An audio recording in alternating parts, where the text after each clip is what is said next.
ప్రియమైనటువంటి సహోదరి సహోదరులారా, మీ అందరికీ యేసుక్రీస్తు నామములో హృదయపూర్వక వందనాలు తెలియజేస్తూ ఉన్నాను. గతించినటువంటి కొన్ని దినాల నుంచి కూడా మనం ఒక విషయాన్ని వివరంగా పార్ట్లుగా నేర్చుకుంటూ ఉన్నాం. ఇంతవరకు 5 పార్ట్స్ చెప్పాను, 5 పాఠాలు చెప్పాను. ఈరోజు 6వ పాఠంలో మనం ఉన్నాం. వినయములకు ఉన్న విలువ, వాల్యూ టు ద ఒబీడియన్స్, ఒక మంచి అంశం, బైబిల్ అంతటా చెప్పబడినటువంటి అంశం. అనేక ఉదాహరణలు ఉన్నాయి. ఈరోజు ఒక ఉదాహరణ, వచ్చే ఆదివారం ఒక ఉదాహరణ చెప్పేస్తే ఈ అంశం ముగుస్తుంది. మొత్తం 7 పాఠాలు వచ్చాయి. ఎవరన్నా సహోదరులు 7 పాఠాలు వినకపోతే మరి వాట్సాప్లో అప్లోడ్ చేస్తూ ఉన్నాం గ్రూప్లో, దయచేసి ఆ పాఠాలు వినండి. తప్పకుండా ఈ 7 పాఠాలు మన జీవితంలో గొప్ప మార్పు తీసుకుని రాగలరు. ఒక మంచి క్రైస్తవుని డెవలప్ చేయగలరు. మంచి క్రైస్తవునిగా మనం ఎదగడానికి, దేవుని కుమార్తెగా వర్తించడానికి, క్రీస్తు యొక్క సహోదరిగా కృష్ణుడిగా వర్తించడానికి దేవునికరంగా ఉంది.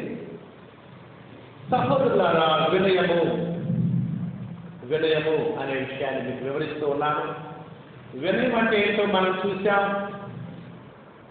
దేవుడు మానవుడిని కోరుతున్నది వినయము అని కూడా గ్రహించాం. దేవుని దీవెనలు పొందాలంటే, దేవుని ఆశీర్వాదాలు పొందాలంటే వినయం అవసరమని కూడా మనం చూసాం. 3వదిగా అనేక దీవెనలు వినయ మనసులకు. 4వదిగా వినయము కలిగి దేవుని చేత ఆశీర్వదించబడిన వారిని కూడా మనం చూసాం. ఎన్నో ఉదాహరణలు చాలా ఉన్నాయి. నేను కొన్ని ఉదాహరణలకే ఈ పాఠాన్ని కుదించాను.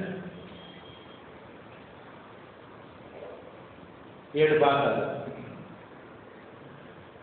ఆ తర్వాత 5వ విషయం ఏం చూస్తూ ఉన్నామంటే, దేవుడు వినయము కలిగి ఉండాలని ఆజ్ఞాపిస్తూ ఉన్నాడు. It's a commandment to be obedient. వినయత కలిగి లోకంలో బ్రతకాలని దేవుని ఆజ్ఞ ఏమిటి అనే విషయాన్ని కూడా మనం చూస్తూ ఉన్నాం. సహోదరులారా, ఈరోజు వినయానికి ఒక చక్కటి ఉదాహరణ మనం ఈరోజు చూడబోతూ ఉన్నాం. వినయానికి ఉన్నటువంటి 6వ ఉదాహరణ ఏమంటే, మన ప్రభువు రక్షకుడైన యేసుక్రీస్తు.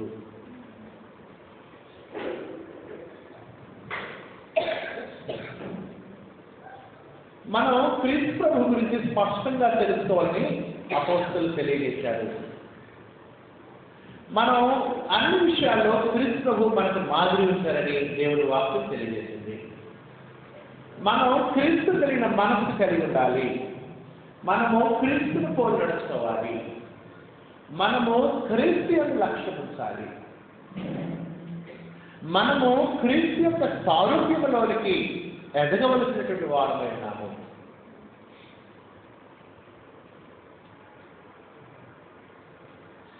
ఇటువంటి వారమైన మనము క్రైస్తవులం. ఆ పేరులోనే ఉంది.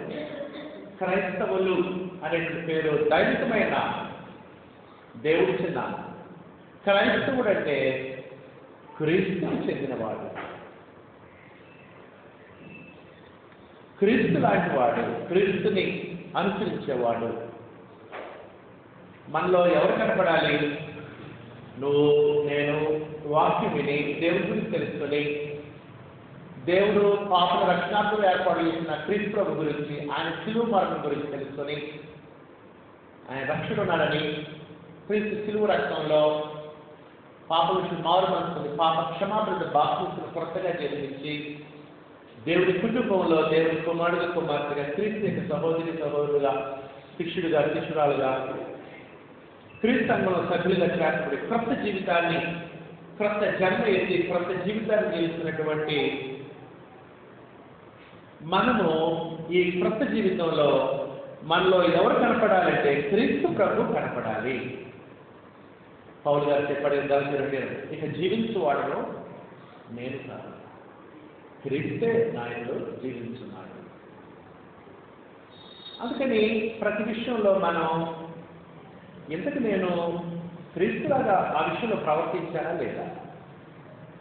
క్రీస్తు ప్రభు అయితే ఎట్లా ప్రవర్తించేవాడు, నేను ఆ విధంగా ప్రవర్తించానా లేదా అని మనం ఆలోచించుకోవాల్సిన వాడు.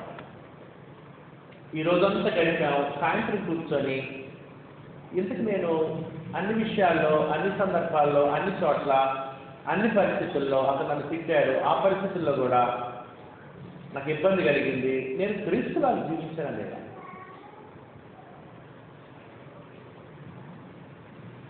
అని క్రైస్తవుడు ఆలోచించి క్రీస్తువు జీవించవలసిన వారన్నారు. అది క్రైస్తవుడు, అది క్రైస్తవుడు. అంతేగాని క్రైస్తవుడు అంటే ఏదో పేరు మార్చుకోవడం, ఇదివరకు కోటేశ్వరరావు ఇప్పుడు యేసేపు కాదు, అది కాదు క్రైస్తవుడు. మెల్లో తిరిగి వస్తుంది క్రైస్తవుడు. పచ్చబొట్టు ఏసే నా రక్షకుడని రాయించుకొని క్రైస్తవుడు. క్రైస్తవుడు అంటే తన జీవితంలో అనుదినం ఇతరులకు క్రీస్తును చూపించాలి. మనం ఎలా ఉండాలని చెప్పాడు పౌలు గారు?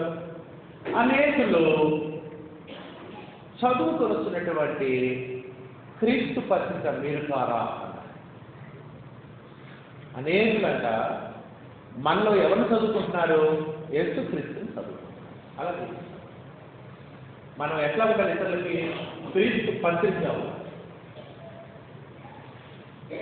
మత్తయి సువార్తలో క్రీస్తు గురించి చూడొచ్చు, మార్కు సువార్త చదివినప్పుడు క్రీస్తు కనపడతాడు, ఆయన జీవితం మరణ సమాధిలో ఉంటాడు. లూకా సువార్త చదివినప్పుడు క్రీస్తు మరణ సమాధిలో ఉంటారు, క్రీస్తు జీవితం కనపడింది. యోహాను సువార్త చదివినప్పుడు క్రీస్తు జీవితం జరిగింది కనపడుతుంది. నిన్ను చూసినప్పుడు, నన్ను చూసినప్పుడు కూడా ఏ సువార్త కనపడాలి? క్రీస్తు పత్రిక కనపడాలి.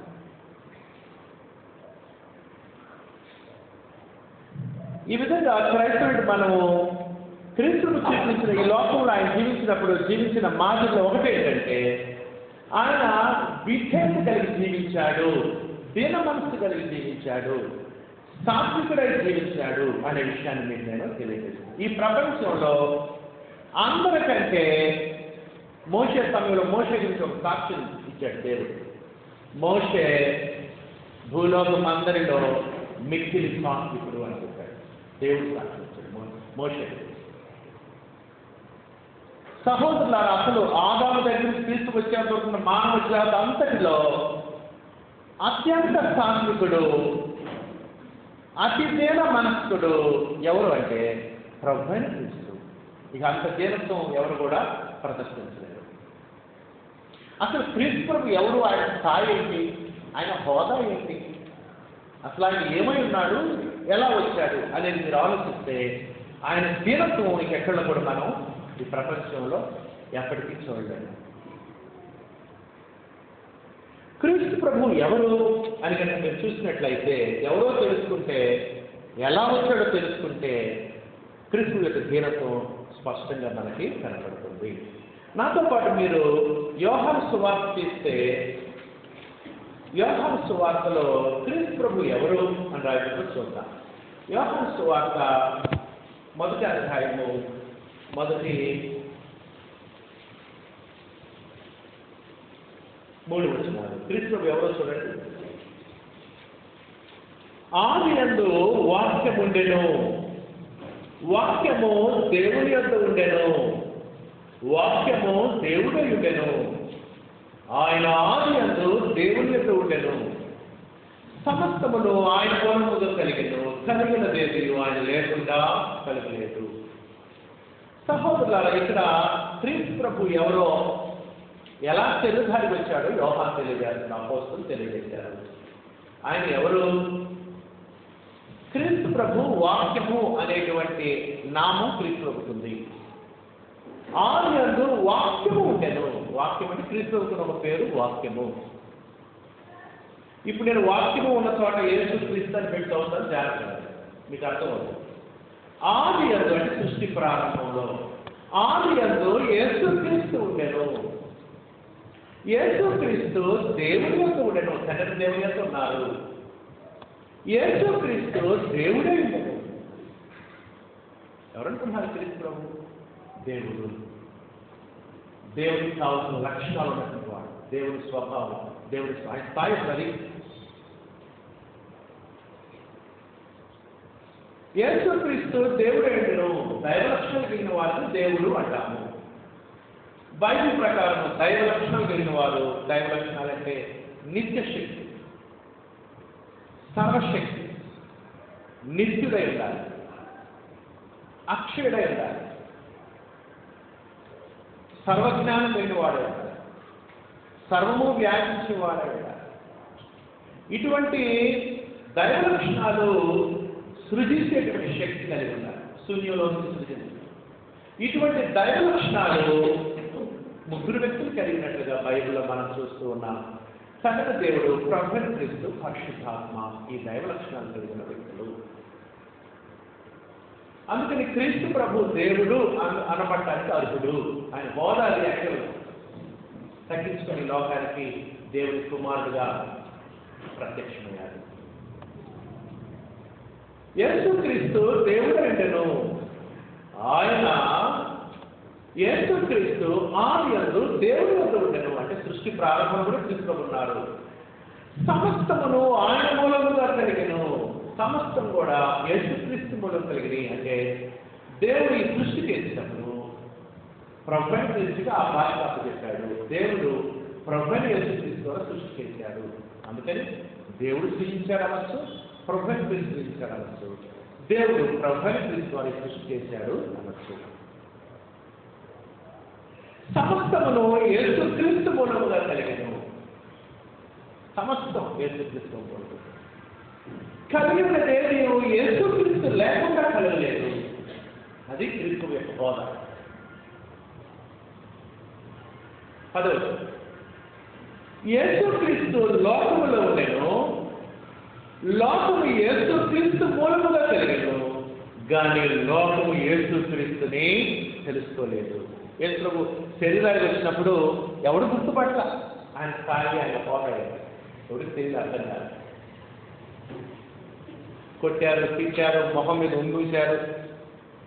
ఆ ఉమ్మూసిన వాడు చేసిన వాళ్ళు ఎవరు? యేసు ప్రభు. అటువంటి క్రీస్తు ప్రభు ఎలా వచ్చాడంట? 14 వచ్చాడు.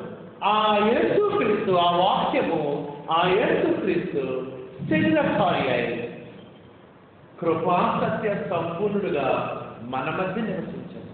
కృపా సత్యము సంపూర్ణుడుగా మన మధ్య జీవించాడు. అది ఆయన స్థితి. అసలు స్థితిని తగ్గించుకొని వచ్చిన స్థితి ఇది. దేవుని కుమారుడుగా ప్రత్యక్షమయ్యాడు. మనుషులు అర్థం చేసుకోవాలి. శరీరధారి ఆ తర్వాత క్రీస్తు యొక్క హోదా ఏంటంట? నాతో పాటు కొలస్సీలకు రాసిన పత్రిక 1వ అధ్యాయం తీస్తే క్రీస్తు యొక్క హోదా ఏంటో చూడండి. ఆయన స్థితి, ఆయన యొక్క హోదా, ఆయన యొక్క స్థాయి ఏంటో చూడండి. కొలస్స 1వ అధ్యాయము 15వ వచనము క్రీస్తు యొక్క అసలు స్థాయి ఏంటో, హోదా ఏంటో ఇక్కడ పౌలు చెప్పాడు. ఆయన అంటే యేసుక్రీస్తు, ఆయన అదృశ్య దేవుని స్వరూపి అయి. యేసుక్రీస్తు యొక్క స్వరూపం శరీరధారికి వచ్చాడు కానీ మానవ స్వరూపం ధరించుకున్నాడు. కానీ ఆయన హోదా ఏంటి? ఆయన అసలు రూపం ఏంటి? అదృశ్య దేవుని స్వరూపం, దేవుని స్వరూపం ఆయనది. దైవలక్షణం కలిగిన వాడు, దేవుని స్థాయి అక్కడ ఆయనది. దేవుని స్వరూపుడు ఏంటి? సర్వ సృష్టికి ఆది సంభూతుడైనాడు. అంటే సర్వ సృష్టికి ముందుగా ఉన్నవాడు, ప్రముఖుడు. ఇంకొక తెలుగు తర్జుమాలో ప్రముఖుడు అన్నాడు. ముందున్నవాడు, అన్నిటికీ ముందున్నవాడు. ఏలయనగా ఆకాశమందున్నవియు భూమి ఎందున్నవియు దృశ్యమైనవి కానీ అదృశ్యమైనవి కానీ దేవతలు కానీ ఆత్మలు కానీ అవి సింహాసనములైనను పిలాతు కూర్చున్న సింహాసనాలు కానీ అధికారులు కానీ ప్రభుత్వములైనను ప్రధానులైనను హేరోదు గాని ఎవరైనా క్రీస్తును ఎదుర్కొన్న అధికారులందరూ కూడా ప్రధానులైనను అధికారులైనను సర్వమును ఆయన యందు సృజించబడెను, సర్వమును ఆయన ద్వారాను ఆయన బట్టి సృజించబడెను. అన్నిటికీ సృష్టికర్త. పిల్లలకు తెలియాలి. నేనేమంటున్నా తెలుసా? యేసు కావాలని వదిలిపెట్టే అధికారం నాకుంది, నిన్ను శిక్షించే అధికారం నాకుంది అన్నాడు. హేరోదు ఎక్కడా లేదు. కానీ ఎవరు అక్కడ కూర్చున్న ఆయన? పిలాతుకు ఆ హోదా ఇచ్చిన ఆయన, అధికారులు ప్రభుత్వాల సంస్థను ఏర్పాటు చేసిన ఆయన, దేవుని ద్వారా క్రీస్తు వెళ్ళి కూడా సృజించారు. ఇంకా తెలుసు ఆయన అన్నిటికంటే ముందున్నవాడు, ఆయనే సమస్తమునకు ఆధారభూతుడు. భూమి తన చుట్టూ సాగుతూ సూర్యుని చుట్టూ తిరుగుతుంది, చంద్రుడు భూమి చుట్టూ తిరుగుతున్నాడు. సూర్యుని యొక్క కుటుంబం, సౌర కుటుంబం మళ్ళీ ఇంకొక కక్షలో తిరుగుతుంది. ఈ గొప్ప సృష్టి అంతా కూడా క్రమమైన పద్ధతులు అక్కడ నిలిచడానికి కారణం ఎవరు? క్రీస్తు ప్రభు. ఒకవేళ నాకెందుకు పక్కన పోయాడుకోండి, మొత్తం దానికి ఒకదానికి ఒకటి గుద్దుకొని ఒక క్రమం లేకుండా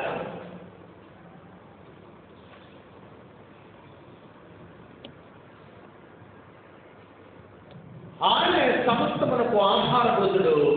సంఘము అనే శరీరమునకు ఆయన శిరస్సు, సంఘానికి కూడా హెడ్ క్రీస్తు. ఆయనకు అన్నింటిలో ప్రాముఖ్యము కలుగు నిమిత్తము ఆయన ఆలయుడి మృతులు లేదో ఆది సంభూతుడు. ఆది సంభూతుడు అంటే మొదటిగా పుట్టినవాడనే భావం ఉంది. ద ఫస్ట్ బోర్న్ అన్నాడు ఇంగ్లీష్లో. అంటే చనిపోయిన వాళ్ళు మొట్టమొదటి పునరుత్థానం ఆరోహణమై పరలోకానికి ఎక్కిపోయిన వాడు ఎవరంటే, ఇక ఎన్నటికీ సరిపోయి తిరిగి లేచిన వాడు ఎవరంటే ఒక ప్రొఫెట్ క్రీస్తు. ఇంకెవరు కూడా. ఈ విధంగా క్రీస్తు ప్రభు అన్నింటిలో ప్రముఖుడు. అది క్రీస్తు యొక్క స్థితి. శరీరధారణప్పుడు అర్థం కాదు, పెంతుకొస్తున్న అపోస్తులు బోధించినప్పుడు అప్పుడు అర్థమైనప్పుడు ఎవరైనా అనేటువంటిది అప్పుడు అర్థమైనది. ఒకవేళ పెంతుకొస్తున్నానికి ముందే అర్థమైంది అనుకోండి, యేసు ప్రభు ఎవరో ఏమన్నాడు పౌలు గారు? ఆ మహిమాస్వరూపుడు ప్రభువుని సిలువ వేయకపోయిండు అని. అసలు నిజంగా ఆయన ఎవరో తెలిస్తే కాళ్ళు పడి నమస్కారం చేసి ఆయన కనపడతారు. ఆయన ఎవరో తెలిసి పట్టడం వల్ల సిలువ వేశారు. అసలు ఆయన ఆ విధంగా సిలువ వేయబడవలసిన అవసరం ఉంది. ఎందుకంటే ఆయన పరిశుద్ధ రక్తం చిందించే మానవ జాతికి రక్షణ. అందుకని దేవుడు మనిషి యొక్క అజ్ఞానాన్ని తన చిత్తాన్ని నెరవేర్చడానికి క్రీస్తు యేసులో ఉపయోగించుకున్నాడు. అందుకని క్రీస్తు శిలువ మీద ఏమన్నాడు? తండ్రి, వీరేం చేస్తున్నారో వీరెడుగురు, వీరికి తెలియదు అసలు నేను ఎవరు,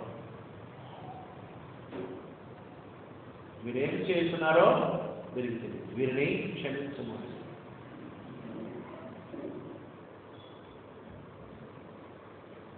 ఆ తర్వాత పెంతుకొస్తున్న పునరుత్థానం అపోస్తులు చెప్పారు. ఎవరు? క్రీస్తు ప్రభు.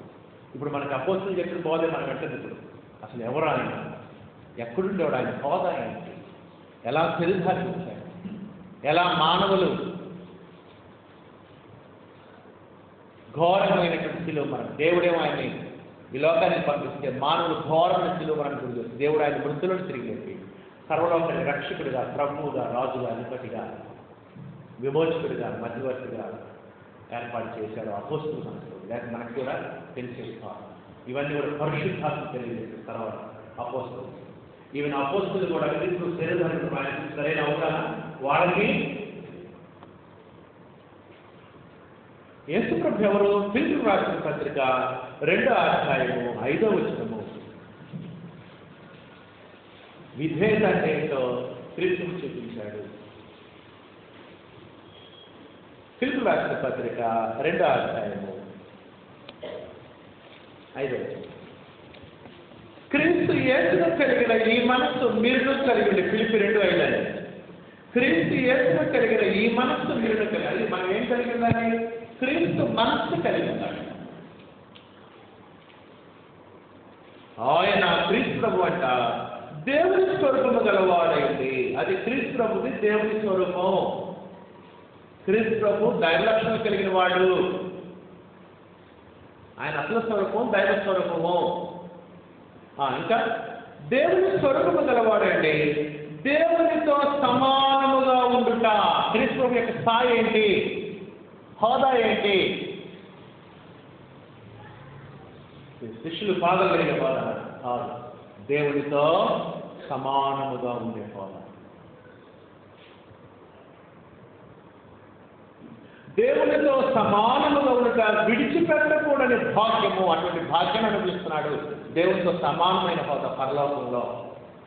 మానవ జాతి రక్షణార్థమై తన దేవుని చిత్తాన్ని ధరించడానికి మనల్ని ప్రేమించి ఆయన రక్తమాంసం ధరించి లోకానికి వచ్చాడు. ఆయనకి పాపాలతో సంబంధం లేదు. యాక్చువల్గా ఆయన పరలోకంలో భాగ్యం అనుభవిస్తున్నవాడు. ధనవంతుడి కూడా చెప్పాడు పౌలు, ఆయన ధనవంతుడైంది మీ నిమిత్తం దరిద్రుడాయన. కానీ మానవ జాతి పాపాలతో కొట్టిమిట్లాడుతుంటే ఆ పాపాల నుంచి మనుషుల్ని క్రొత్త జీవితాన్ని క్రొత్త జన్మ ఇవ్వడానికి తండ్రి దేవుని చిత్తాన్ని నెరవేరుస్తూ రక్తమాంసం ధరించి లోకానికి వచ్చినవాడు ప్రభువుని క్రీస్తు. దేవునితో సమానముగా ఉండట విడిచిపెట్టకుండా భాగ్యం ఎంచుకోలేదు. కానీ మనుషుల పోలికగా పుట్టి మనుషులకు పోలిక. క్రీస్తు మనుషుల పోలికగా జీవిస్తున్నప్పుడు మనుషులు రకరకాలుగా మాట్లాడతారు. అప్పుడు ఆయన ఏమనాలి? యాక్చువల్గా అసలు నేను ఎవరినో తెలుసా నీకు అనాలి యాక్చువల్గా ఆయన. కానీ అన్నాడు ఆ మాట.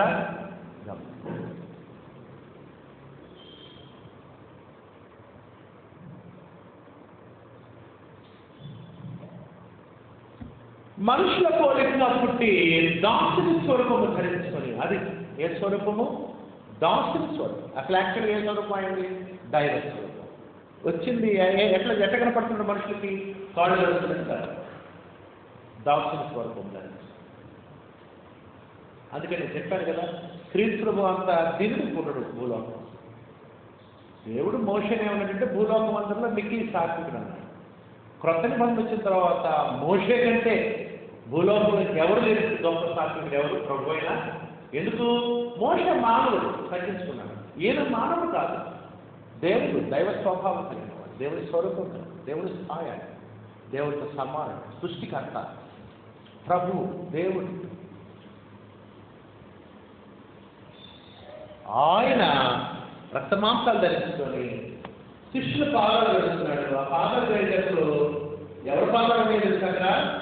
ఎస్క్రేతుల పాదాలు. ఎస్క్రేతుల పాదాలు ఉన్నాయి కదా, 2 పాదాలు.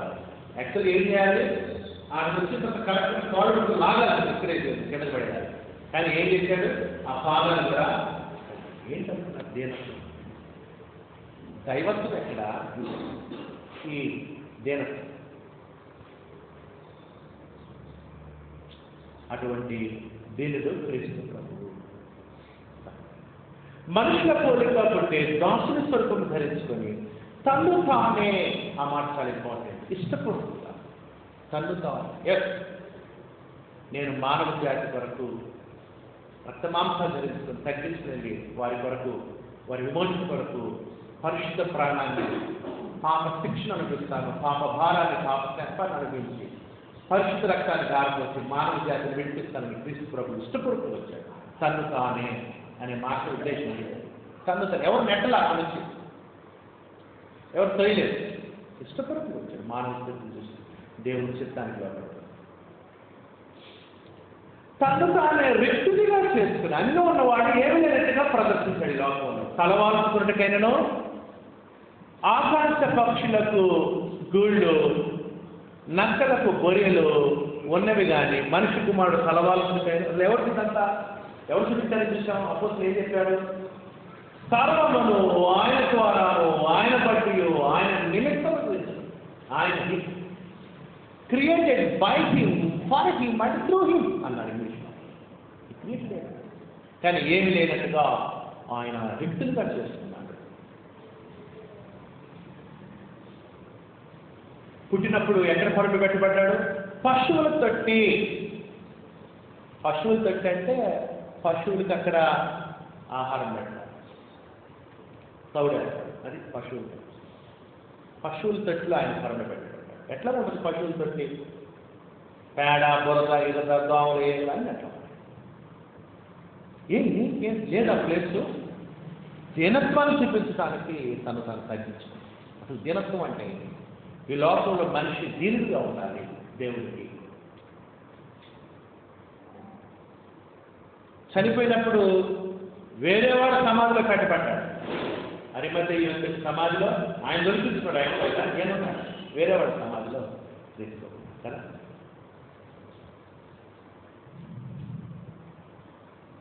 యేసు ప్రభుని చివర పట్టుకున్నప్పుడు సైనికులకు ఏం దొరికినాయి? సహజంగా పోలీసులు సైనికులు దొంగలు పట్టుకున్నప్పుడు ఏం చేస్తారు? దేవుడు పెట్టారు. ఏం దొరికింది? యేసు దగ్గర ఏం దొరికింది రాయబడింది? వస్త్రములు దొరికినాయి. వస్త్రములు పంచుకున్నారు. అంటే ఆయన వస్త్రం దొరికితే ఆయన దగ్గర ఏమి దొరకనట్లుగా దీనత్వం. మనుషులుగా కనబడి మరణము పొందినంతగా, అనగా సిలువ మరణము పొందిన. అసలు ఆ రోజుల్లో ఉన్న మరణాలన్నిటికంటే దరిద్రమైన మరణం ఏంటంటే సిలువ మరణం. ఇప్పుడు లేదు సిలువ మరణం, ఎక్కడ కూడా తీశారు. అది అంత భయంకరమైనది. అంత దారుణంగా మనుషుల్ని వారాల తరబడి సిలువ మీద చచ్చిపోయేటువంటి శిక్ష చేయకూడదని తీశారు దాన్ని. యాక్ట కరెంట్ షాక్ పెట్టడం తప్ప, లేదా ఊరేయటం తప్ప. అంతేగాని కొన్ని వారాల పాటు సిలువ మీద అంతే ఉండి మూలిగి రక్తం గాలి చచ్చిపోవడం అనేటువంటి సరైనది కాదని తీశారు. కానీ ఆ రోజుల్లో సిలువ మరణం ఉంది. క్రీస్తువు సిలువ మరణం ఎందుకు సిలువ మరణం అనిపించాడు అని చెప్పాడు. సిలువ మరణం పొందినంతగా విధేయత చెప్పిన వాడు. అది సిలువ మరణం ఏం కనపడుతుంది? క్రీస్తు విధేయత కనపడుతుంది, దీనత్వం. అంత గొప్ప స్థాయిని కూడా క్రీస్తువుకి ఈ చేతుల మేకు కొడుతుంటే ఏమన్నా ఆయన నేను ఎవరినో తెలుసా అనాలి. అలా ఎక్కడ కూడా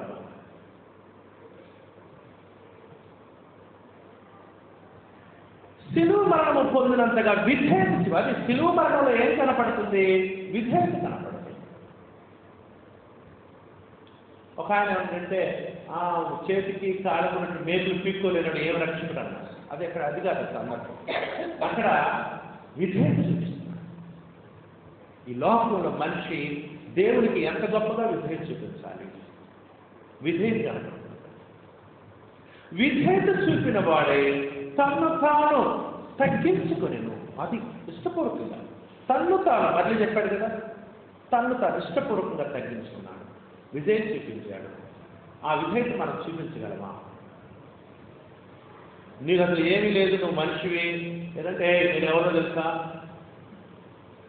ఆ మనిషి గారు ఏమవుతాడు తెలుసా, నేనేమవుతాడు తెలుసా అని మన ఏమి సరిగ్గా సంబంధం లేకపోయినా అంటే అసలు ఆయన ఏం చేశాడు? విధేయత. సహోదరులు, అందుకని క్రీస్తు జీవితంలో విధేయత మనం చూస్తూ ఉన్నాము. అంతగా విధేయత చూపించాడు కాబట్టి ఇప్పుడు తండ్రి దేవుడు ఆయన ఎంత గొప్పగా హెచ్చించాడు చూడండి. 9వ వచనం. విధేయత చూపిస్తే హెచ్చిస్తాడు దేవుడు. అందుచేతను పరలోకమందున్న వారిలో కానీ, భూమి మీద ఉన్న వారిలో కానీ, భూమి క్రింద ఉన్న వారిలో కానీ మృతి చెందిన వారు ప్రతి వాని మోకాలును యేసు నామమును వంగినట్లును క్రీస్తువుకి మనం సాగిలు పడి నమస్కరించాలి, గౌరవించాలి, కనపరచాలి. ప్రతి వాని నాలుగు తండ్రి అయిన దేవుని మహిమార్థము యేసు క్రీస్తు ప్రభువు అని ఒప్పుకున్నట్లును. క్రీస్తుని ప్రభు అంటేనే రక్షణ, లేకపోతే లేదు. క్రీస్తువుకు లోబడితే రక్షణ లేకపోతే. అందుకని బాప్తిస్మం ఇచ్చే ముందు యేసు ప్రభువును ఒప్పుకోమంటాం. ఏమని ఒప్పుకోమంటాం? ప్రభు అని ఒప్పుకున్నట్లు దేవుడు ఆయన అధికంగా హెచ్చించి ప్రతి నామమునకు పైనామను ఆయనకు అనుగ్రహించాను. ఆ విధంగా క్రీస్తువు తగ్గించుకున్నాడు దేవుడు ఆయన గొప్పగా. సహోదరులు, అందుకని క్రీస్తువు యొక్క హోదా ఏంటో మనం చూస్తున్నాము. ఆయన స్థాయి ఏంటి? ఆయన గొప్ప మహిమ ఉందని చెప్పాడు యోహాను సువార్త 17వ అధ్యాయంలో 5వ యోహాను 17:5 యోహాను సువార్త 17. తండ్రి, లోకము పుట్టక మునుపు నీ వద్ద నాకు ఏ మహిమై ఉండెనో, పరలోకంలో క్రీస్తువు శరీరధారి రాకముందు గొప్ప మహిమను అనుభవిస్తున్నాడు, ఘనత, గౌరవము, కీర్తిని అనుభవిస్తున్నాడు. పరలోకంలో. సహోదర,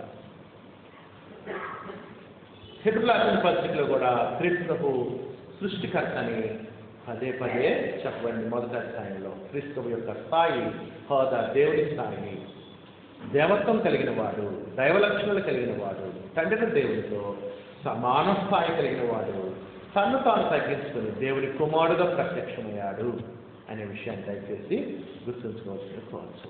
అది ఆయన స్థాయి. అయితే ఎట్లా వచ్చాడు ఆయన ఈ లోకానికి? సేమ్ మనం ఎట్లా జన్మిస్తామో తల్లి గర్భంలో, అట్లనే ఆయన తల్లి గర్భంలో రక్తమాంసాలు తెలిసి ఈ లోకంలోకి వచ్చాడు. అంటే అర్థం ఏంటో తెలుసా? ఇప్పుడు బైబిల్లో అప్పుడప్పుడు దేవదూతలు కూడా కనపడ్డారు. ఎట్లా కనపడ్డారు దేవదూతలు? మానవులా కనపడ్డారు, భోజనం కూడా చేశారు, కానీ మళ్ళీ వెంటనే మాయమైపోయారు. అట్లాంటి దేహం ధరించిన క్రీస్తుడు. మనం ఎట్లయితే తల్లి గర్భంలో రక్తమాంసాలు ధరించుకుంటామో అట్లనే క్రీస్తుడు రక్తమాంసాలు ధరించి లోకానికి వచ్చాడు. అంటే అర్థం ఏంటంటే మనం ఎటువంటి శ్రమ, ఇబ్బంది, సంతోషం, బాధ, దుఃఖం, నెట్టు కలిగిందో సేమ్ అవన్నీ కూడా ఆయన అనుభవించాడు అని అర్థం అన్నమాట. అందుకనే ఏం రాయబడిందంటే హెబ్రీయుల ఆయన మనలో ఒకని వంటి వాడు, ఆయన మనవలే శోధింపబడినను అని.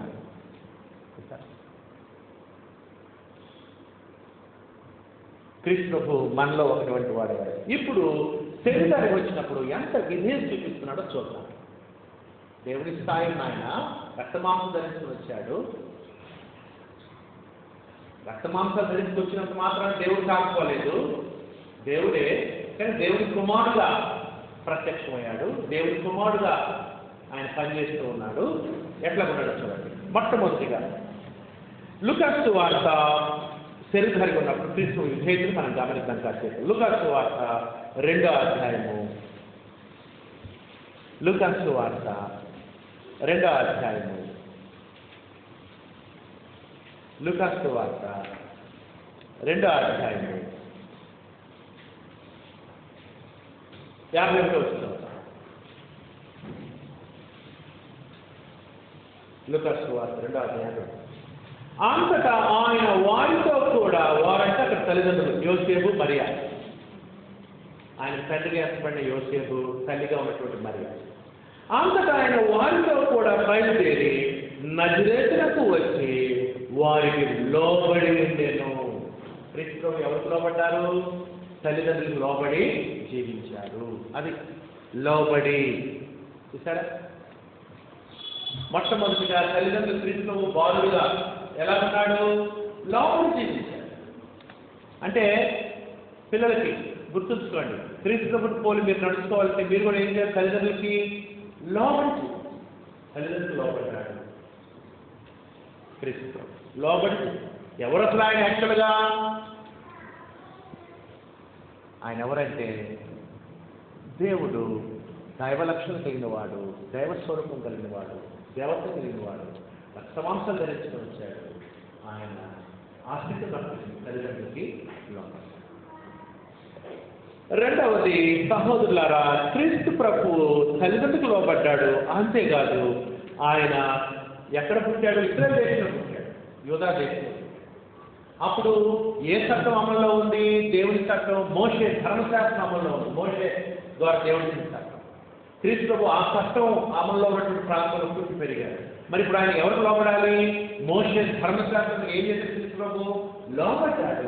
గలతీయుల పత్రిక. అంత లోబట్టమే క్రీస్తు జీవితం.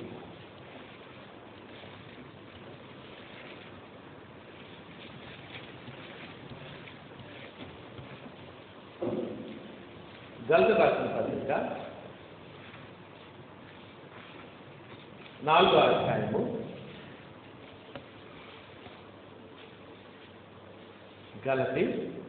4వ అధ్యాయము 4వ వచనం. అంటే కాలము పరిపూర్ణమైనప్పుడు దేవుడు తన కుమారుడు పంపెను.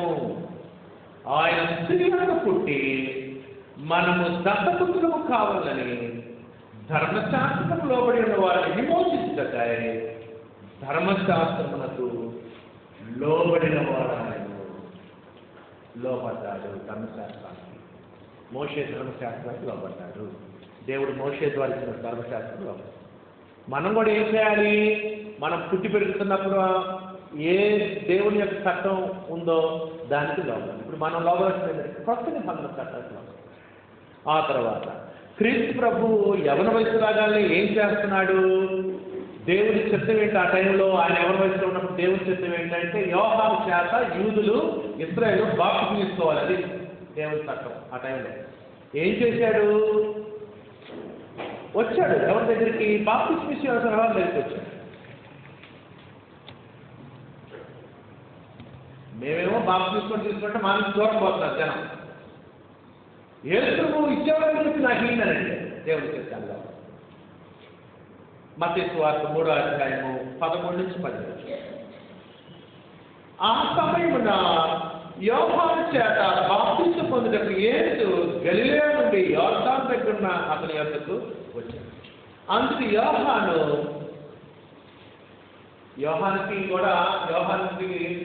యేసు గురించి పూర్తి తెలియదు, కొద్ది విషయాలు తెలుసు కొద్దిగా. అందుకని ఏమంటాడు? యోహాను, నేను నీ చేత బాప్తిసం పొందవలసిన వాడినగా. అయ్యా, నువ్వు గొప్పవానికి కనపడుతున్నావు. నేను నీ చేత బాప్తిసం పొందాలి, నువ్వు నా చేత బాప్తిసం పొందవేందని. నీవు నీ చేత బాప్తిసం పొందవలసిన వాడినగా నీవు నా యొద్దకు వస్తున్నావా అని ఆయన నివారణ పొందుతాను. అప్పుడు యేసు ఏమనాలి?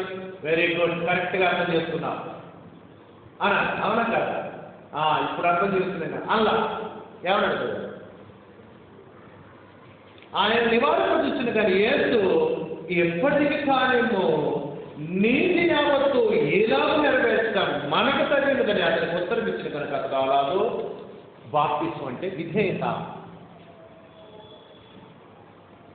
నయమానికి ఏమని చెప్పాడు దేవుడు? ఎలీషా ద్వారా బాప్తిసం ఇస్తామని 7 సార్లు మనం విధేయించింది. కానీ నయమాన్ నేను అక్కడ మనకి ఎప్పుడైతే విధేయం చూపించాడో క్రొత్తగా జన్మించిన శిశువు వల్ల శరీర సంబంధంలో మనం కూడా బాప్తిసం ఇస్తున్నప్పుడు విధేయత బాప్తిసం గుర్తుంచుకోండి. నువ్వు బాప్తిసం తీసుకున్నంత వరకు దేవునికి కానీ ప్రభుత్వం విధేయం చూపించినట్టు. క్రీస్తు ప్రభు ఏం చేశాడు? ఆయన యాక్చువల్గా బాప్తిసం అవడం లేదు. పాపం చేసిన వారికి బాప్తిసం, ఆయన ఏం పాపం చేయలేదు. అయినప్పటికీ కూడా దేవుని కమాండ్మెంట్ కాబట్టి మానవులకి ఈయన కూడా శరీరానికి వచ్చాడు కాబట్టి దానికి లోపడ్డాడు. ఇతరులకు మాదిరిగా ఉండడానికి ఆయన లోపడ్డాడు. ఆ తర్వాత సహోదరులారా, క్రీస్తు ప్రభు ఆ దేశంలో తిరుగుతూ సేవ చేస్తున్నాడు. ఆ దేశంలో తిరుగుతూ సేవ చేస్తున్నప్పుడు ఆ దేశంలో 2 ట్యాక్సులు కట్టాలి. ఇప్పుడు మనకంగా జిఎస్టీ సెంట్రల్ గవర్నమెంట్ ట్యాక్స్ ఉంది, స్టేట్ ట్యాక్స్ ఉందా? యేసు ప్రభు శరీరానికి ఉన్న ప్రాంతంలో 2 ట్యాక్సులు ఉన్నాయి. ఒకటి సీజర్ ట్యాక్స్, రోమా చక్రవర్తి ట్యాక్స్, పన్ను, కైసర్ పన్ను. రెండోది యూదుల ట్యాక్స్. దేనికంటే దేవాలయానికి సంబంధించి యూదులు ఒక ట్యాక్స్ చేస్తారు.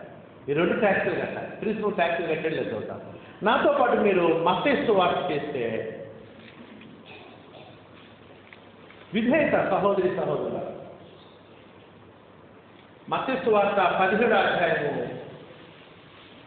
దయచేసి క్రైస్తవుని మనం ట్యాక్స్ ఎక్కొట్టే కార్యక్రమాలు చేయొద్దు. నిజంగా నువ్వు క్రీస్తువుకు నడుచుకోవాలంటే ట్యాక్సులు కట్టాలి. దొంగ వైద్యులు పెట్టడం, కొండాలు వేయటం చేయకూడదు. కొన్నిసార్లు మేము గ్రామాలకు వెళ్ళినప్పుడు బయట బహిరంగ మీటింగ్ పెడతారు. బ్రదర్ వాకింగ్ చెప్పండి అంటారు. ఇటు చూస్తే కొత్తలు తగ్గించి వచ్చారు కరెక్ట్. మళ్ళీ నన్ను వాకింగ్ చెప్పడం పడదు. ఏమన్నా బాగుంటుంది. అదేమో వాక్య విరుద్ధంగా ప్రవర్తిస్తున్నారు. పెద్ద పెద్ద కొరికాయలు పడవచ్చు. నన్ను నిన్ను పోతారు పోలీసు. ఆలోచించాలి.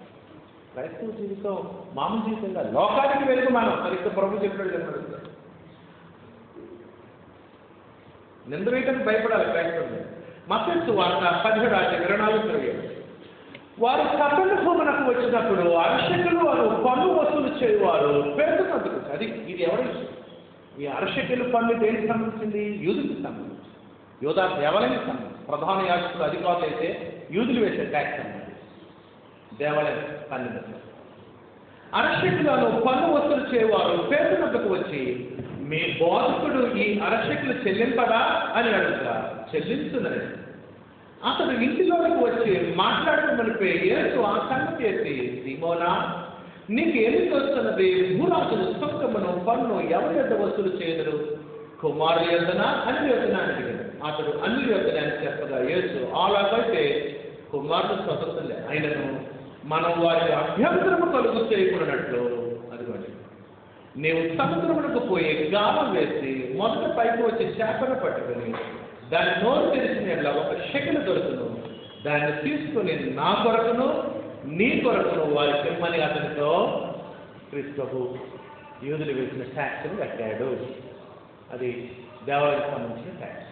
ఆ తర్వాత మత్తయి సువార్త 2వ అధ్యాయంలో క్రీస్తు కైసరు చక్రవర్తి వేసిన ట్యాక్స్ కూడా కట్టాడు. సెంట్రల్ గవర్నమెంట్ ట్యాక్స్ కూడా కట్టాడు. మత్తయి సువార్త 2వ అధ్యాయము 17వ వచనం. మత్తయి సువార్త 2:10. నీకేమి తోచుతున్నది? కైసరుకు పన్నించట న్యాయమా కాదా? మాతో చెప్పమని కైసరు పని చెప్పుమని అడుగుటకు హేరోదీయులతో కూడా తమ శిష్యులను ఆయన ఎందుకు పంపిణీ. యేసు వారి చెడుతను పెరిగి, వేషధారులారా నన్నెందుకు శోధించున్నారు? పన్ను రోక ఎవరి నాకు చూపుని వారితో చెప్పగా వారు ఆయన ఎందుకు ఒక ధ్యానాలను తెచ్చారు. అదేమో అర్షకులు, ఇదేమో ధ్యానాలు, వేరే వేరే పాయింట్స్, ఒక్కొక్కరు ఒక్కొక్క కాయిన్ ఏర్పాటు చేశారు. అప్పుడు ఆయన ఈ రూపమును పైవ్రాసి ఎవరైనా అడుగుగా వారు కైసరు చక్రవర్తి, రోమా చక్రవర్తి. ఆ సమయంలో యూదుల్ని వీళ్ళందరూ రోమా చక్రవర్తి పరిపాలిస్తున్నారు. అందుకు ఆయన అలాగైతే కైసరుని కైసరునకును దేవుని మీరు చెల్లించిన వారితో చెప్పిన వారు ఆ మాట విని ఆశ్చర్యపడి ఆయన విడిచి క్రీస్తు 3 చెల్లించాడు. సగటు దేవునికి ఇవ్వాల్సిన కానుకలు ఇచ్చాడు, కైసరు చెల్లించాల్సిన చెల్లించాడు. యూదుల యొక్క మత నాయకులు ఏర్పాటు చేసినటువంటి యెరూషలేము దేవాలయానికి సంబంధించిన ట్యాక్స్ కూడా, షెకెలు కూడా, అరషెకెలు కూడా చెల్లించాడు. క్రీస్తు ప్రభు ఎందుకు చూపిస్తున్నాడంటే క్రీస్తు ప్రభు విధేయత చూపించాడు.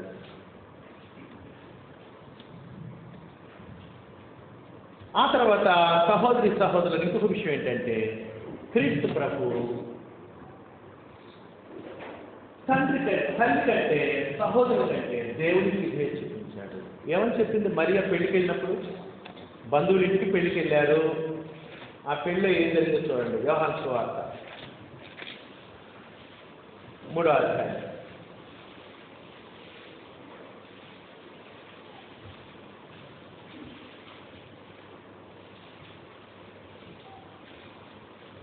యోహాను సువార్త 3వ అధ్యాయం మొదటి వచనం. 3వ దినమున గలిలయలోని కానా అనే ఊరిలో ఒక వివాహము జరిగెను. యేసు తల్లి అక్కడ ఉండి, బహుశా యేసు ప్రభుకి బంధువులు కనపడుతున్నారు. తల్లి అక్కడ ముందుగానే వచ్చి ఉంది ఆ పెళ్లికి. యేసు యొక్క తల్లి ఆయన శిష్యులు ఆ వివాహమునకు పిలువబడి ద్రాక్షసం అయిపోయినప్పుడు యేసు తల్లి వారికి ద్రాక్షం లేదని ఆయనతో చెప్పగా యేసు ఆమెతో, అమ్మ, నాతో నీకేమి పని? నా సమయం ఇంకనూ రాలేదు. అమ్మా, నువ్వు తల్లివి, నాకు జన్మనిచ్చావు, రక్తమాంసాలు ఇచ్చావు, కాదన్నావు. కానీ నేను పని చేసే టైము షెడ్యూల్ అంతా కూడా దేవుడు చెప్పినట్టు చేయాలి. ఇచ్చిన సలహా మంచిది, కానీ నేను ఏ టైం టేబుల్ ప్రకారం పోతానంటే దేవుడు నాకు టైం టేబుల్ ఏర్పడుతుంది, దాని ప్రకారం నేను పోవాలి అని తల్లి కంటే కూడా దేవుడికి విధేయత చూపించిన వాడు ప్రభుని. యోహాను సువార్త 7వ అధ్యాయంలో తన తర్వాత పుట్టినటువంటి సహోదరుల కంటే కూడా దేవుడికి విధేయత చూపించిన వాడు. యోహాను సువార్త 7వ అధ్యాయం 3వ వచనం.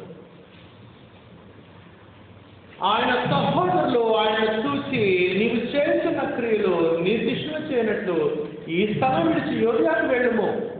బహిరంగమును అంగీకరింపబడబోరు వాడెవడనో తన పని రహస్యమును జరిగినప్పుడు నీవు ఈ కార్యం చేయించినడు నిన్ను నీవే లోకంలో కనపరుస్తామని చెప్పి ఇప్పుడు వెళ్ళిపోమన్నారు. వాళ్ళు కూడా ఇక్కడ వెళ్ళాలి. కానీ క్రీస్తు ఏమన్నట్టు 5వ యేసు, నా సమయం ఇంకనూ రాలేదు. తల్లి చెప్పినప్పుడు అదే మాట, తమ్ముడు చెప్పినప్పుడు అదే మాట, నా సమయం. నేను ఎవరి చెప్పిన ప్రకారం చెప్తాను ఈ లోకంలో? దేవుడు. యోహాను చెప్పిన అదే మాట, నేను ఈయనయ్యా నీకు బాపు లేదు, ఈ దేవుడు చెప్పింది. అంటే క్రీస్తు ఈ లోకంలో శరీరధారి ఉన్నప్పుడు తల్లిదండ్రులకి లోబడ్డాడు, మోషే ధర్మశాస్త్రం లోబడ్డాడు, తండ్రి దేవునికి లోబడ్డాడు, స్థానిక ప్రభుత్వ చట్టానికి లోబడ్డాడు పన్ను కడుతూ. ఈ విధంగా క్రీస్తు ప్రభు విధేయత చూపించాడు. క్రీస్తు యొక్క గొప్ప విధేయత ఎక్కడ కనపడుతుందంటే ఆయన అసలు రాత్రి క్రీస్తు ప్రభు శిష్యుల పాదాలు కడుగుతున్నాడు. చివరిగా యోహాను సువార్త ఇది ఎంతో విధేయతకు సంబంధించిన విషయం. ప్రత్యేకంగా తన శిష్యులకి ఆ పాఠం నేర్పించాలని పాదాలు కడుగుతున్నాడు. చూడండి యోహాను సువార్త 13వ అధ్యాయం. విధేయత. క్రీస్తు శిష్యుల పాదాలు కలిగింది వాళ్ళ పాదాలు మురిగా ఉండేది కాదు. విధేయత చూపించడానికి అపోస్తులకు మీరు నేనే ఇంత విధేయత మీరు కూడా విధేయత తెలిసి సేవకులుగా ఉండాలని ఉద్దేశం. యోహాను సువార్త 13వ అధ్యాయము. తాను ఈ లోకము నుండి తండ్రి యొద్దకు వెళ్ళవలసిన గడియ వచ్చిన యేసు పస్కా పండుగకు ముందే ఎరిగిన వాడై లోకంలో ఉన్న తన వారిని ప్రేమించి వారిని అంతవరకు ప్రేమించను. వారు భోజనం చేయించుండగా ఆయన అప్పగిపోవాలని సీమోను కుమారుడు ఇస్కరియోతు యూదా హృదయంలో అపవాది ఇంతకు ముందు ఆలోచన చూపించింది కనుక తండ్రి తన చేతికి సమస్తము అప్పగించిననియో తాను దేవుని ఎదురు బయలుదేరి వచ్చిననియో దేవుని ఎదురుకు వెళ్ళవలసిన ఎనుదని ఏం చేయలేదు. ఈ జాగ్రత్త చివరిగా ఏం చేస్తున్నారు? ఒక పాట నేర్పిస్తాను తన శిష్యులకి, గొప్ప పాట. భోజన పంక్తిలో నుండి లేచి తన పై వస్త్రము అవతల పెట్టి వేసి కోటు పక్కన పెట్టేసి ఈ యొక్క తువాలు తీసుకుని నడుములో కట్టుకుని టవల్ తీసుకొని నడుము కట్టుకున్నాడు. అంతట పల్లెములో నీళ్లు పోసి శిష్యుల పాదములు కడుగుటకును తాను కట్టుకుని ఉన్న తువాలతో తుడుచుటకును మొదలుపెట్టెను. సహోదరి సహోదరులు, ఆశ్చర్యకరమైన విషయం కదా. ఈ లోకంలో గురువులు ఏం చేస్తున్నారు? స్వాములు బాబాలు గురువులు కాళ్ళు కడిగించుకుంటా ఉంటారు. నేను ఒక వీడియో చూశాను. భక్తులు వస్తుంటే నేను ఆమె కాళ్ళు అందట్లేదు. కాళ్ళు ఏం కొద్దిగా జాబుతున్నాను, కాళ్ళు అందిస్తున్నాను అంటే నమస్కారం చేసుకోవాలి. ఇటువంటి లోకంలో క్రీస్తు ప్రభువుగా గురువుగా ఏం చేస్తున్నాడు? తాను తగ్గించుకొని శిష్యుల యొక్క పాదాలు కడుగుతూ ఉన్నాడు. పాట నేర్పిస్తాడు. చూడండి సభలు ఏం జరిగింది. ఆరోజు ఇట్లు చేస్తూ ఆయన సీమోను పేతురు వద్దకు వచ్చి అప్పుడు అతడు ప్రభువా నీవు సీమోను పేతురు ఇమోషనల్ క్యారెక్టర్ కొద్దిగా ఆవేశపూరితంగా ఉంటాడు. వెంటనే భయపడుతుంటాడు. తన హృదయం నుంచి వెంటనే చెప్తూ ఉంటాడు. ఏం చేశాడు? ప్రభువా నీవు నా పాదములు కడుగుతువా అని ఆయన. అందుకు యేసు నేను చేసినది ఇప్పుడు నీకు తెలియదు కానీ ఇక మీద తెలుస్తుంది అని అతనితో. ఇప్పుడు తెలీదు, నేను ఈ పని చేసిన తర్వాత చెప్తాను ఎందుకు చేశాను, ముందు గడని అన్నాడు క్రీస్తు. అప్పుడు పేతురు నీ వెంటనే నా పాపములు కడుగురాదని ఆయనతో అన్నాడు. అందుకు యేసు నేను నిన్ను కడుగు తీరలా నాతో నీకు పాడు లేదని భాగస్వామి లేదని అన్నాడు. సీమోను పేతురు ప్రభువా నా పాదములు మాత్రమే కాక నా చేతిలో నా తల కూడా కడుగుమని ఆయనతో చెప్పాడు. యేసు అతను చూసి స్నానం చేసిన వాడు పాపము తప్ప మరేమి కడుక్కునక్కర్లేదు, అతను కేవలం పవిత్రుడైన. మీరును పవిత్రులు కానీ మీలో అందరూ పవిత్రులు కానీ. ఆ 12 మంది కూర్చున్న వాడు ఒక అతను అపవిత్రుడు ఉన్నాడు. ఎవరు అపవిత్రుడు? తను అపవిత్రు వాడిని ఎరిగిన కనుక మీలో అందరూ పవిత్రులు కానీ ఆయన వారి పాదములు కడిగి తన పై వస్త్రము వేసుకున్న తరువాత ఆయన మరలా కూర్చున్నాడు. సహోదరి సహోదరులారా, ఆ కడిగిన పాదాలలో ఎవరి కాళ్ళు ఉన్నాయి? ఇస్కరియోతు కాళ్ళు. ఏమన్నా వేసుకున్నప్పుడు నేను 11 మంది కలుగుతా కానీ ఆ దుర్మార్గ కాళ్ళు కలగను అని అన్నాడు. అంటే క్రీస్తు ప్రభు అంత గొప్పగా విధేయత చూపించాడు సహోదరు. ఇప్పుడు చెప్తున్నాడు చూడండి ఎందుకు అడిగాడు. ఆయన మరలా కూర్చుంటే నేను మీకు చేసిన పని మీకు తెలిసినదా, అది దీనికి ఒక ఉద్దేశం ఉంది, అర్థమైందా మీకు అని అడుగుతున్నాడు. బోధకుడనియు ప్రభు అని మీరు నన్ను పిలుస్తున్నారు. నేను బోధకుడును ప్రభువును కనుక మీరు ఇట్లు పిలుచుకున్న న్యాయమే. కాబట్టి ప్రభువును బోధకుడు నేను మీ పాదములు కడిగినలా మీరు ఒకరి పాదములు ఒకరు కడగవలసినది. నేను మీకు చేసిన ప్రకారం మీరు చెల్లి మీకు మాదిరి కోసం ఇట్లా చేశాను కానీ కాళ్ళకు మురిగిందని కాదు. కొంతమంది మిస్అండర్స్టాండ్ చేస్తున్నాను ఈ బాగా చేసుకొని వాడు సంవత్సరానికి ఒకసారి ప్రభురాత్రికి భోజనం చేసినప్పుడల్లా వాక్యంలో ఆదివారం చేయమని వాళ్ళు సంవత్సరానికి ఒకసారి లేని విధంగా చేస్తూ ఉంటారు. సంవత్సరం ఒకసారి చేసినప్పుడల్లా ఒకరి కాళ్ళు ఒకరు కడుగుతారు. అదే ఒకటి వచ్చింది. సహోదరి సహోదరులారా, ఇది ఇక రెగ్యులర్గా కాళ్ళు కడగాలనే ఉద్దేశంతో కాదు. నేను ప్రభువుని, నేనే కృష్ణుని మీ పాదాలు కడుగుతుంటే మీరు కూడా ఒకరికొకరు పాదాలు తగ్గించుకోవాలి, మాదిరిగా ఉండడానికి చేశాను అని క్రీస్తు చేశాడు. ఇది మాదిరి కోసం చేసిందని మనకు ఎట్లా అర్థమైందంటే, క్రీస్తు బోధ అధికారంలోకి వచ్చింది. అపోస్తలుల 2వ అధ్యాయం నుంచి క్రీస్తు బోధ అధికారంలోకి వచ్చి 30 సంవత్సరాలు ఏలుబడి చేసింది. అపోస్తలుల 2:28 దాకా ఆ భాగం చూస్తే ప్రతి ఆదివారం వాడు రొట్టె విరుస్తున్నాడు, కానీ రొట్టె విరిచిన వాడు కాళ్ళు వచ్చినట్టుగా ఎక్కడా లేదు. అపోస్తలుల 2:28 ఎక్కడ లేదు కాళ్ళు. అంటే అర్థమేంటి? అపోస్తలులు దాన్ని సరిగ్గానే అర్థం చేస్తున్నారు. ఎందుకంటే అది విధేయతకు ఒకరికొకరు దాసులుగా ఉండాలని ఉద్దేశంతో చేశాడు. కానీ ఇక ప్రభుత్వ పూజ చేసినప్పుడు కాలు కడుతుంది కాదు అనే విషయం మనకి అపోస్తలుల కార్యం స్పష్టం చేసింది. సహోదరులారా, ఇది క్రీస్తు ప్రభు మాదిరిగా చేయడానికి, విధేయతను చూపించడానికి క్రీస్తు ప్రభు ఈ విధంగా చేశాడు. ఈ విధంగా క్రీస్తు ప్రభు విధేయతను చూపించాడు. ఆ తర్వాత తను అప్పగించబడే రాత్రి ఎంత విధేయత చూపించాడు చూడండి సహోదరులు. మత్తయి సువార్త విధేయత. మత్తయి సువార్త 27వ అధ్యాయము, మత్తయి సువార్త 26వ అధ్యాయము 36 చూడండి. క్రీస్తు ఇప్పుడు శిలువ మరణం చెందబోతున్నాడు. అంటే పాప శిక్షని, పాప భారాన్ని, పాప శాపాన్ని అనుభవించబోతున్నాడు. దోషులాగా, నేరస్తులాగా కాదు, నేరస్తులాగా శిక్ష అనుభవించబోతున్నాడు. మత్తయి సువార్త 26:36. ఆ రాత్రి క్రీస్తు ఎలా తగ్గించున్నాడు చూడండి.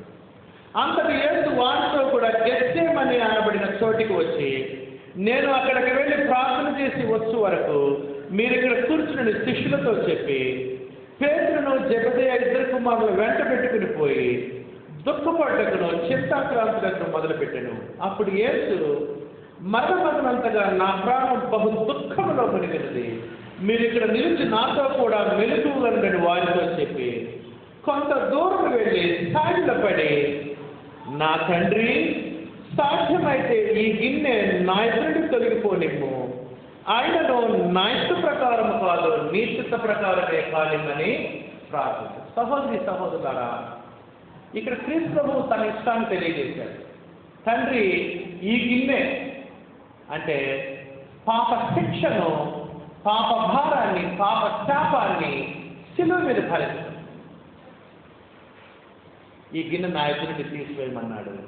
కొంతమంది ఏమంటారంటే, క్రీస్తు ప్రభువు తెలుసు కదా ఎందుకు వచ్చాడు, మళ్ళీ ఈ మాట అంటవేంటి అంటే, దయచేసి గుర్తుంచుకోండి, క్రీస్తుకు తెలిసిన ఆయన మనలాగా రక్తమాంసాలు ధరించుకుని ఉన్నాడు.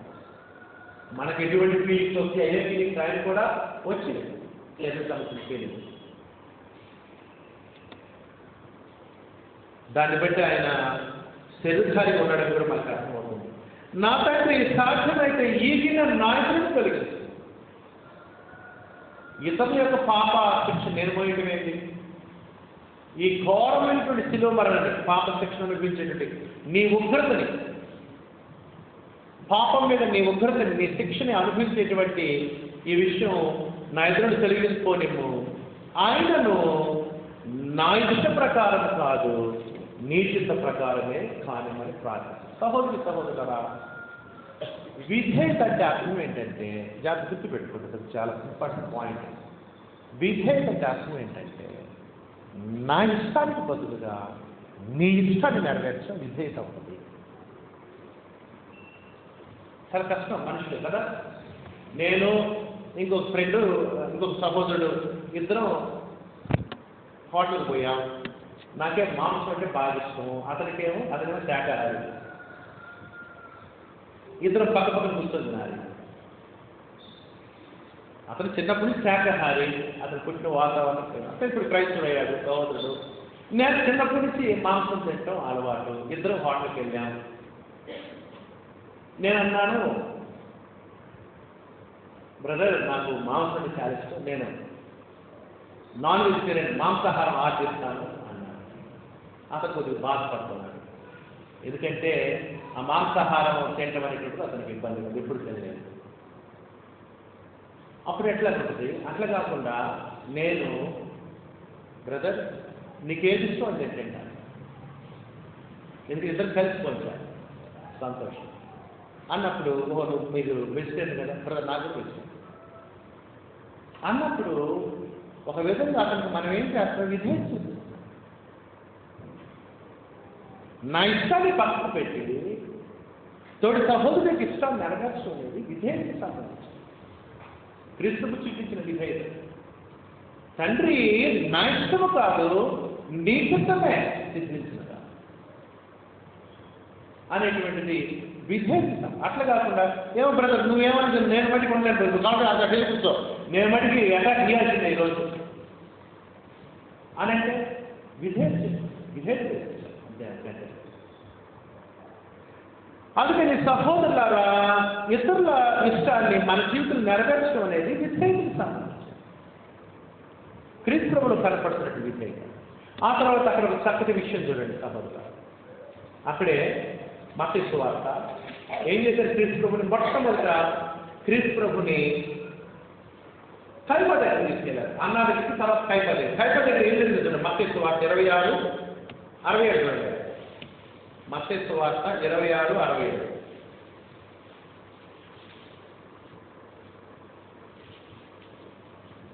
మత్తయి సువార్త 26:67. అప్పుడు వారు ఆయన ముఖం మీద ఉమ్మి వేసి ఆయన గుడ్డిరి.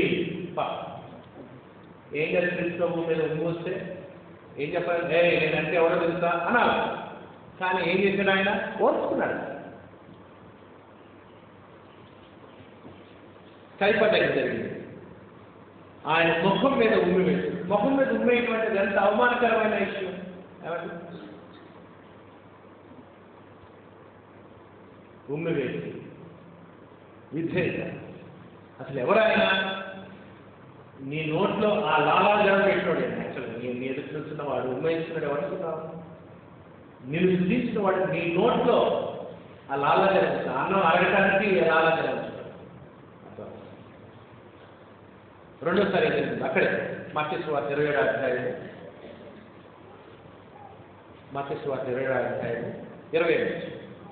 పిలాతు తీసుకున్నప్పుడు ఏం జరిగింది చూడండి. అప్పుడు అధిపతి యొక్క సైనికులు యేసును అధికార మంత్రం తీసుకుని పోయి ఆయన యొక్క సైనికులను సమకూర్చారు.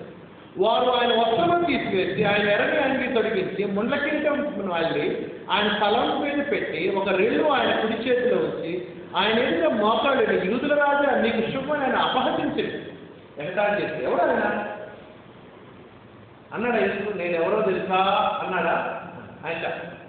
ఆయన మీద ఉమ్మి వేసి మళ్ళీ రెండోసారి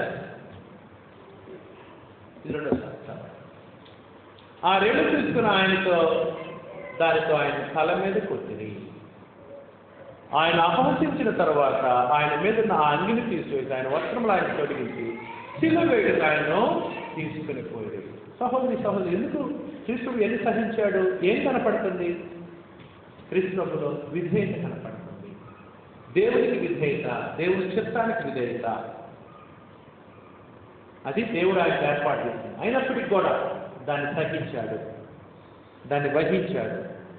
దేవుడి చిత్తం కాబట్టి దాన్ని ఇష్టపూర్వకంగా దేవుడి చిత్తానికి లోబడ్డాడు. ఆ తర్వాత శిలువ మరణం, ఘోరమైనటువంటి శిలువ మరణాన్ని క్రీస్తు అనుభవించినట్లుగా మనం చూస్తూ ఉన్నాం. అందుకని ఒక చక్కటి మాట రాయబడింది. శరీరధారి ఉన్నప్పుడు ఆయన ఏం నేర్చుకున్నారంట? ఫిబ్రవరి 5:8. ఫిబ్రవరి 5:7. ఫిబ్రవరి 5:7. ఫిబ్రవరి 5:7 నుండి ఫిబ్రవరి 5:7. శరీరధారి అయిన దినములలో క్రీస్తు శరీరధారి ఉన్నప్పుడు మహారోదనతోనూ కన్యలతోనూ తనను మరణం నుండి రక్షింపగల వారికి ప్రార్థనలను యాచన సమర్పించి భయభక్తులు కలిగి ఉన్నందును ఆయన అంగీకరింపబడెను. ఆయన కుమారుడైండి తాను పొందిన శ్రమల వలన విధేయతను నేర్చుకునేను. అది సహోదరుల ఈ శరీరంలో మనం జీవిస్తున్నప్పుడు వచ్చే శ్రమలో, దేవుడు అనుమతించినటువంటి శ్రమలో దేనికంటే బహుశా మనలో ఇంకా విధేయత అనే స్వభావం లేదేమో, అది నేర్చుకోవడానికి దేవుడు మన జీవితంలో మన శ్రమల్ని అనుమతిస్తూ ఉండవచ్చు. విధేయత నేర్చుకోవడానికి తాను పొందిన శ్రమల వలన విధేయతను నేర్చుకుంది. ఈ రక్తమాంసాలు ఉన్నప్పుడు ఆ రక్తమాంసాలు కలిగేటువంటి ముళ్ళు, ఇబ్బంది, నొప్పి, బాధ అంతరంగ పురుషుడికి విధేయత అనేటువంటి ఒక ఉన్నతమైన గుణాన్ని నేర్పిస్తుంది. 9:10 మరియు ఆయన సంపూర్ణ స్థితి పొందిన వాడై మెల్కిసెదెకు క్రమంలో చేరిన ప్రధాన యొక్క దేవుని చేత పిలువబడి తనకు విధేయులు వారందరికీ నిత్య రక్షణకు కారకుడాయన. క్రీస్తు ప్రభు ఆ విధంగా శిలువ మరణాన్ని నడిపించి పరిశుద్ధ రక్తాన్ని ధారపోశారు. ఆ రక్తంలో మన పాపాలు కడగబడి క్రొత్త జన్మ, క్రొత్త జీవితం జీవించడానికి, దేవునితో సమాధానపడడానికి అవకాశం ఏర్పడింది. ఇది సహోదరి సహోదరు క్రీస్తు ప్రభు యొక్క దీనత్వము. మత్తయి సువార్తలో ఏం చెప్పాడు చూడండి క్రీస్తు ప్రభు. మత్తయి సువార్త 11, మత్తయి సువార్త 11:28-30. క్రీస్తు తన శిష్యులకి ఏమని చెప్పాడు? ప్రయాసపడి భారం మోస్తున్న సమస్త జనులారా నా ఎదుట రండి, నేను మీకు విశ్రాంతి కలుగజేయుదును. నేను సాత్వికుడను, దీనమనస్సు గలవాడు అని. క్రీస్తు ఎవరు? సాత్వికుడు, దీనమనస్సు గలవాడు. గనుక మీ మీద నా కాడు ఎత్తుకుని నా యొక్క నేర్చుకుంటే అప్పుడు మీ ప్రాణములకు విశ్రాంతి దొరుకును. ఏమనగా నా కాడు సులువుగాను నా భారము తేలికగాను ఉన్నది. క్రీస్తు దీనమనస్సు కలిగిన వాడు, సాత్వికుడు. మనం కూడా అటువంటి స్వభావాన్ని ధరించుకోవాలి. ఎప్పుడైతే అంతగా తను తగ్గించుకున్నాడు, దేవుడు ఏం చేశాడు? ఆయన్ని ఏం నష్టపోవాలి? తగ్గించుకోవడం వల్ల క్రీస్తు దేవుడు ఆయన మృతులను లేపి అనినామం పరిణామాన్ని పరలోకం తన కుడిపోతున్న లోకరక్షకుడిగా, ప్రభువుగా, విమోచకుడిగా నిలబెట్టాడు.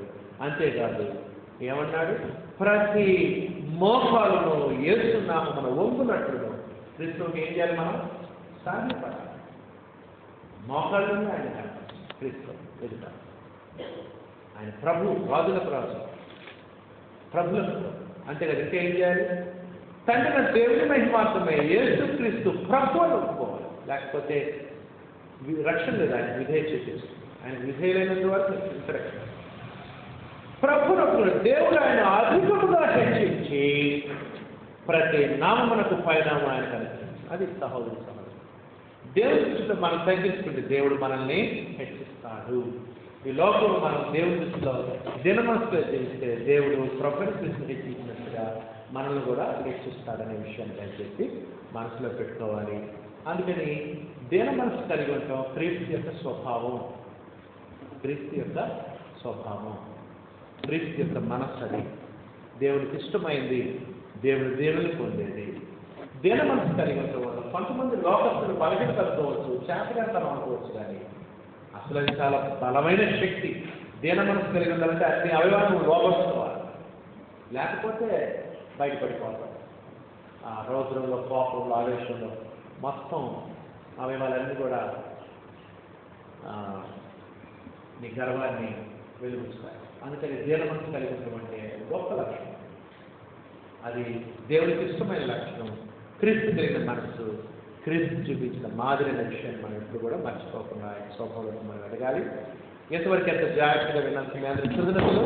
వచ్చే ఆదివారం ఒక క్రైస్తవుడు దీన మనసు కలిగిన క్రైస్తవుని మీరు చూపిస్తానని అపోస్తలుడు పౌలు అపోస్తలుడుగా, క్రైస్తవుడుగా, క్రీస్తు నడిచిన వాడిని ఎలా దీన మనసు కలిగి ఉన్నాడో ఆయన జీవితాన్ని కూడా మనం పరిశీలిద్దాం. అంతటితో ఈ అంశాన్ని ముగిస్తాను. ఇంతవరకు ఎంతో శ్రద్ధగా విన్నందుకు మీ అందరికీ కృతజ్ఞతలు తెలియజేస్తున్నాను.